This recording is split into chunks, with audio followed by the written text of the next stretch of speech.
de las preguntas que se ha formulado en el debate presidencial tenga que ver con endurecer las penas para los menores, que los menores que cometan delitos graves sean juzgados como adultos. Fue la propuesta o la inquietud que se le planteó a los candidatos a la presidencia de la República.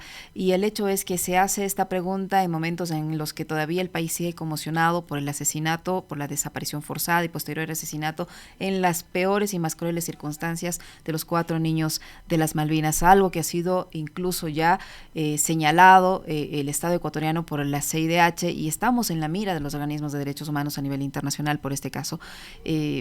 ¿Cómo debemos entender que se haya planteado este momento ese tema cuando todavía estamos tratando de aceptar, de asimilar, no sé si aceptar, al menos asimilar una situación de violencia como la ocurrida con los niños de las Malvinas? Doctora, buenos días, bienvenida. Me encantaría estar ahí. Lastimosamente tengo una cita justamente para ayudar a una niña en una escuela y eso me dificultó un poco la ida, pero eh, gracias por darnos este espacio. Somos organizaciones de sociedad civil, muchas organizaciones, quienes vimos con mucha preocupación esta pregunta, ¿no? La realización de esta pregunta. ¿Está usted de acuerdo con que los menores de edad por delitos graves sean juzgados penalmente como adultos? En un contexto, como usted bien comenta, de desaparición forzada y posible ejecución extrajudicial de 4 niños, ¿no? De las Malvinas. ¿Cómo interpretar esto? Eso le preguntamos al CNE.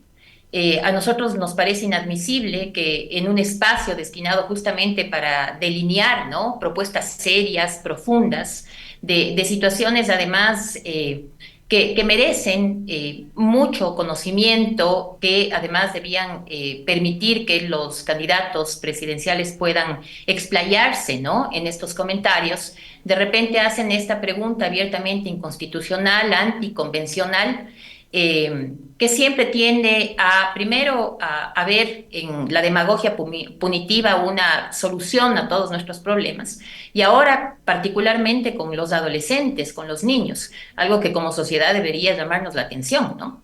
Más allá de que nos guste la mano dura, lo cierto es que en el país, en este año en particular, en donde los militares han salido a las calles y a las cárceles, han existido una serie de vulneraciones a los derechos humanos, que de esto, por ejemplo, no se habló nada en efectivamente este debate presidencial. Entonces nos llama la atención, por eso hicimos este pronunciamiento, primero para preguntar al CNE algo que es muy importante, más bien cuestionar este tema de la pregunta, pero también preguntar al CNE de dónde salen estos expertos y expertas, ¿no? Cómo ellos deciden, por ejemplo, que esta pregunta es la más relevante en un eje en donde se debe hablar de seguridad, ¿no?, en donde se debe hablar con respuestas mucho más estructurales, más profundas. ¿Cómo así se decidió, por ejemplo, este tema?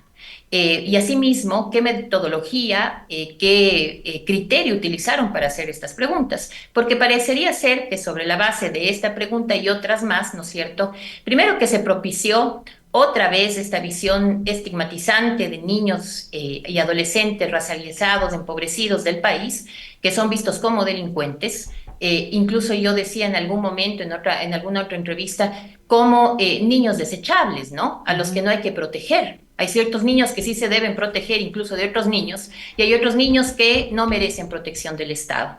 Y entonces, frente a todo lo que ha sucedido con esta situación de los niños de las Malvinas, con más de 23, porque la lista sigue aumentándose, de desapariciones forzadas, en donde hay 9 menores de edad desaparecidos, de repente esta pregunta es, por supuesto, inapropiada, impertinente e irresponsable. Entonces la pregunta más bien aquí es al CNE y al Comité de Debates, ¿qué les motivó para hacer este tipo de preguntas, ¿no? Buenos días, doctora, qué gusto saludarle. A ver, justamente mi inquietud iba por esa vía. Está clarísimo que un tema tan grande como el de la inseguridad y la violencia en el país debía haber sido abordado de forma más integral, ¿no? Yo no sé qué tan expertos son los expertos del comité de expertos para haber planteado una pregunta tan burda, pero que tiene su razón de ser y tiene un origen, doctora, y ese origen es la agenda política de ciertos sectores de este país. Lo decía David Chávez hace un par de días en estos micrófonos y en esta radio. El Ecuador se está derechizando, ¿no? Y hay una agenda política que plantea justamente estos temas como la salida al problema de la inseguridad, como en algún momento plantearon lo de la extradición, como plantearon lo de la base de Manta, como plantean lo de la militarización. Ahora la salida para la inseguridad es encarcelar a los niños, a las niñas. Hay una agenda, más allá de ese tema, que ya es sumamente delicado, y cómo lo plantearon y en dónde lo plantearon, en un debate presidencial, y fue la primera pregunta, ¿no? Donde había probablemente el mayor nivel de atención y de audiencia el domingo, es que están marcando la agenda, y la agenda de un grupo extremadamente conservador, radical y de extremas derechas. Entonces la pregunta es hacia dónde vamos a ir si estos grupos que ahora tienen el poder, y no solo es del poder político, es del poder económico, es del poder mediático, es del poder religioso, es del poder de las armas, termina imponiendo esa agenda. Y ese es un grave problema, porque de igual manera tenemos que preguntarnos, por ejemplo, desde la posesión de Trump, hemos visto una serie de decisiones que se ha tomado, ¿no? La ultraderecha, que van en contra incluso de, por ejemplo, nuestros hermanos migrantes, ¿no? Y vemos una posición en este tema en donde más se resalta, ¿no es cierto?, que el presidente candidato actual haya ido para allá, ¿no? Hacemos fashion police incluso de sus atuendos y lo que, pero no nos adentramos, y ahí me refiero al comité de debates, por ejemplo, en hacer preguntas respecto a la geopolítica, ¿no? La política, que debería ser una política pública además, ¿no es cierto? Esta política exterior, en donde ya sabíamos la afectación que iba a haber a nuestros migrantes, y de esto, por ejemplo, no se pregunta absolutamente nada. Porque si algo podemos decir de este debate es que fue ciego de enfoque de derechos humanos, ¿no? De justicia social. Aquí parecería ser que de repente estas preguntas fueron muy bien pensadas, incluso en su ubicación, primero para diluir la densidad de un problema grave que tiene que ver con la desaparición de los niños de las Malvinas y esta vulneración a derechos humanos durante este año de militarización. Pero por otro lado también parecería ser que fue pensado igual para dar rienda suelta a esta mano dura, en donde además varios candidatos hicieron propuestas impensables, ¿no? Como la pena de muerte, como el hecho de hablar incluso, ¿no? De varios temas, digamos, inconstitucionales, incluso cementerios para delincuentes, que los delincuentes no tengan derechos, es decir, dando pábulo efectivamente a estas visiones estigmatizantes, punitivas, que en este contexto en que estamos viviendo el país, ¿no es cierto?, los ecuatorianos, dista mucho de nuestra realidad, ¿no? A mí sí me hubiese gustado escuchar, por ejemplo, si vamos a mantener la militarización en el país, que es algo que en este año, por ejemplo, no ha traído todas estas vulneraciones y que no ha dado los resultados deseados. Y sin embargo, este tipo de preguntas pasaron, ni siquiera se preguntaron, y se hicieron preguntas bastante laxas, ¿no? Que no permitieron profundidad en el análisis, y peor aún, digamos, que la ciudadanía en general se nutra y pueda tomar una decisión informada. Doctora, en este contexto, ¿cómo interpretar el hecho de que a esta pregunta, a la pregunta de uno de los candidatos en este contexto, el presidente de la República no haya podido mencionar o no haya querido mencionar, no lo sabemos si no se acordaba o si no quiso mencionar los nombres de los 4 niños de las Malvinas? ¿Esto cómo interpretarlo? Como si al gobierno no le interesa hablar de este tema, como si quiere que ya el tema quede así como está. ¿Por qué no lo dijo? O sea, ¿cómo interpretamos esa actitud que en un momento de exposición nacional con un tema que ha causado conmoción, el presidente ni siquiera le haya dado el valor o la importancia que lo tiene y haya dicho, solidarizándose ahí públicamente con las familias, ofreciendo disculpas porque se reconoce que fueron agentes del Estado los que los detuvieron de la forma en que se hizo, y mencionar los nombres de los 4 chicos? Lo que pasa es que esta pregunta particularmente y el debate en general no puede ser visto de manera aislada, ¿no es cierto? De hecho, el poder sentarnos a ver un debate tiene que ver con el contexto nacional y profundizar en ese contexto a través de preguntas.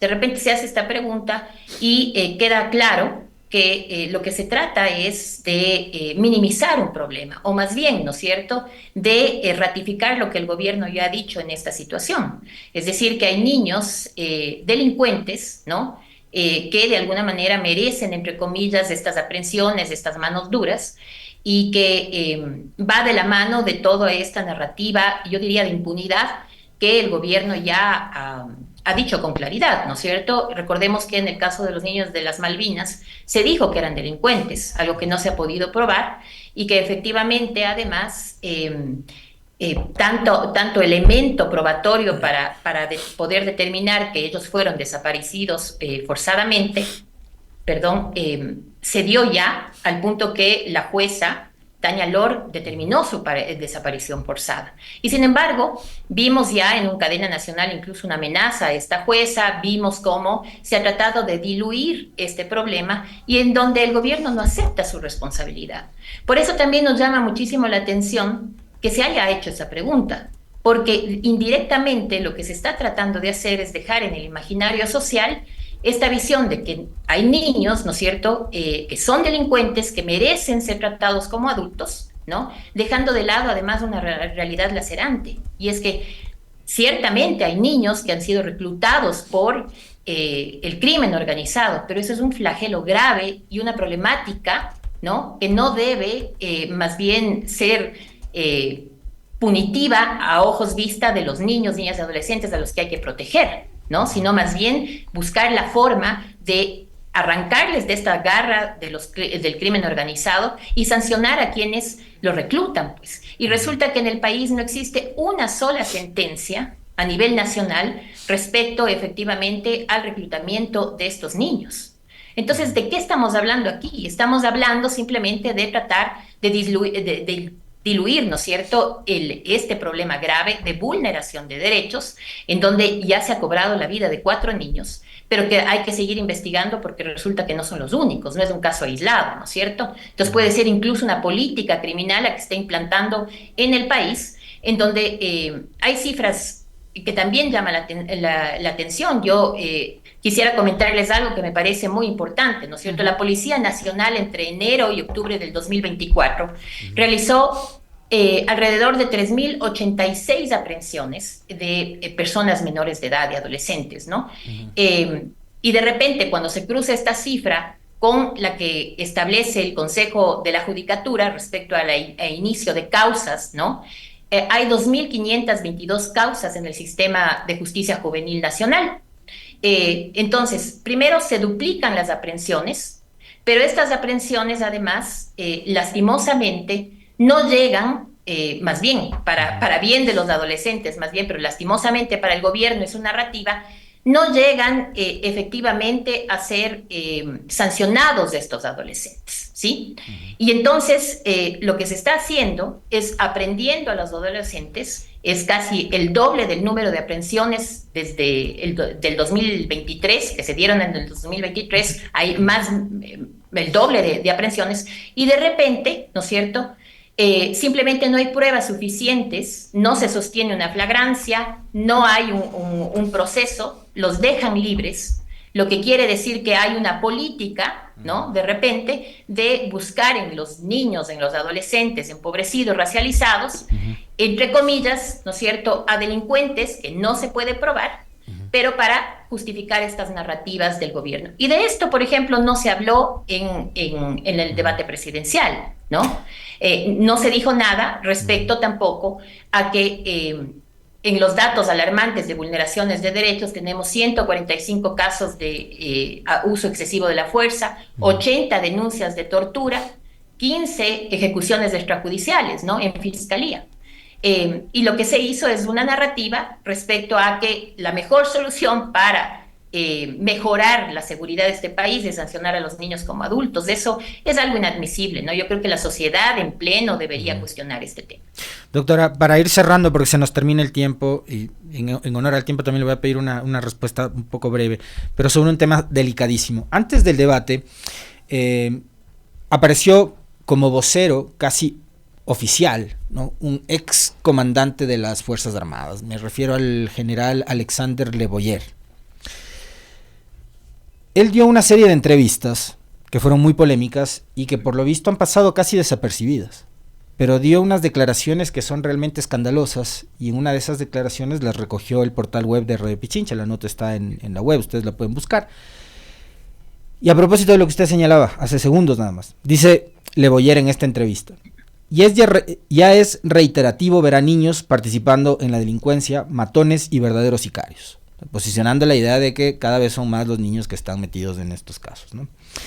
Y después, al ser consultado de si las Fuerzas Armadas tuvieron excesos en este año de conflicto armado interno, año en que ocurrió lo de los niños de las Malvinas, el general, que además era el director de operaciones del ejército y quien estuvo en un principio liderando el dichoso Plan Fénix y todo lo que fue el conflicto armado interno, dijo: hubo uno que otro error, porque están aprendiendo.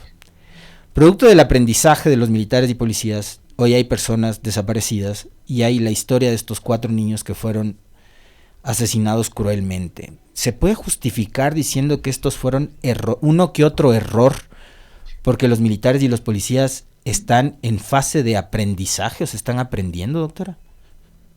Y la población civil es el tubo de ensayo, ¿no es cierto?, de ese aprendizaje, y los niños, niñas y adolescentes, particularmente empobrecidos, racializados, son el objetivo militar. Lastimosamente, no es, digamos, esta narrativa la única que hemos escuchado, ¿no? Esta estridencia y confusión, por ejemplo, de esta persona, Alexander Le Boyer, sino de varias autoridades, ¿no?, del Estado, en donde se regocijan además, por ejemplo, que la política esta de criminal, de determinar que, por ejemplo, el crimen organizado sean vistos como terroristas, los delincuentes como terroristas, se regocijan porque se ha replicado, por ejemplo, en Estados Unidos, decía una autoridad. Todo esto nos dice con claridad lo que estamos viviendo como país, en donde el cuerpo de esta violencia, de esta inseguridad, le han puesto niños, niñas y adolescentes. No son errores, son vulneraciones graves a los derechos humanos y también son delitos. Error quizá es confundirse, ¿no? Y entrar a una calle, no sé, que tiene una cuchara, yo qué sé, ¿no?, por poner un ejemplo. Error es eso. Error es confundirte el momento en que te pones los aretes o dejas de ponerte aretes. Quizá es eso. Pero esto, lo que hace las Fuerzas Armadas, las fuerzas de seguridad avaladas por el gobierno, son delitos y vulneraciones graves a los derechos humanos, donde efectivamente nuestros niños, niñas y adolescentes le han puesto el cuerpo a esta inusitada violencia que vivimos y a la inseguridad, en donde además están tratando de justificar todos estos excesos a través de la mano dura y de la vulneración de derechos, ¿no?, del incumplimiento a la Constitución, a la Convención de Derechos del Niño también, ¿no?, de lo que además el Ecuador es suscriptor, y hoy queremos olvidarnos de eso, ¿no? Qué pena.